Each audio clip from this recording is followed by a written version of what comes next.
Hello सांग मैंने आज आसी रील्स बनवाई पछरे दीदी आसूची झुआ आसूची पुआ आगे पलई चलन तेबे से गेट पाखे जावा से आम हम रील्स ये आम मठरे आसीचु आज रील्स बनवाई गेट पाखे हम रील्स एबे आम सिंह पाखे ये रील्स बनइबू ये सिंह पाखे तो चलतु एबे जीवा शिव मंदिर पाखे ये आम शिव मंदिर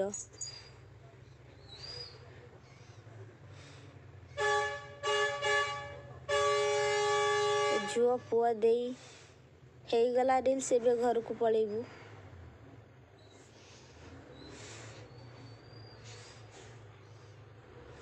सांग मैंने आम घर को पलैबा वीडियोटा भल लगे लाइक कमेंट शेयर करेंगे।